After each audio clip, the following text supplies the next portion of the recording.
Jamaican stories that will have you wondering why people so wicked. After high school. Part 1. Based on the book F.M. and Keep It Moving by Kim Snow.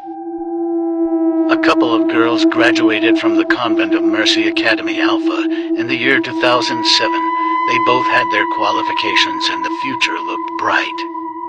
Despite graduating, they kept in contact with each other, not allowing graduation to be the end of their friendship. One of the girls met the love of her life. They fell deeply in love and he proposed soon after. He was positively sure that she was the one he wanted to spend the rest of his life with. The wedding plan started, and the plan was to get married and migrate soon after.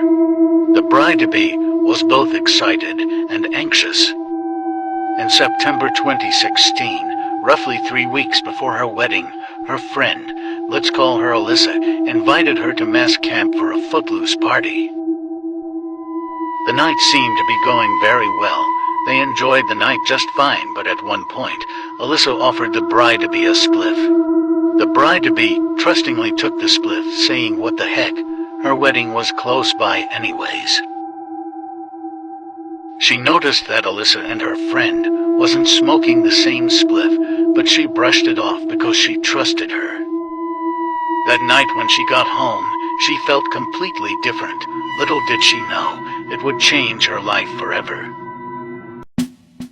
The day of her wedding came in October 2016. She still felt the effects of the spliff. She felt as if she was going crazy, but she held it together and smiled through her ceremony. When it was time to make a toast, Alyssa stood up and gave a speech saying that the bride will have to share her husband. The bride was disappointed, but wasn't surprised, because ever since she introduced Alyssa to her husband, she always showed signs of being obsessed with him. Time progressed and the bride started to feel a little more out of herself than usual. She started to do things that was out of character, plus she was still feeling the effects of the spliff. She felt just as sick as she did that night. She knew something was wrong, so she went to check it out. What she found out gave her the shock of her life. She was drugged. Alyssa gave her a seasoned spliff that night at Mass Camp. When she confronted Alyssa about it, she fled the country weeks after. She was diagnosed with drug-induced psychosis, and that explained all of the ways she was carrying on. Her husband said that she was sick, and although he took the vows in sickness and in health, he told her that he couldn't deal with her anymore, so they got a divorce. Then she found out that her ex-husband was in a lodge, and what happened next put a lot of things into perspective. For the rest of the story, go to the link in bio.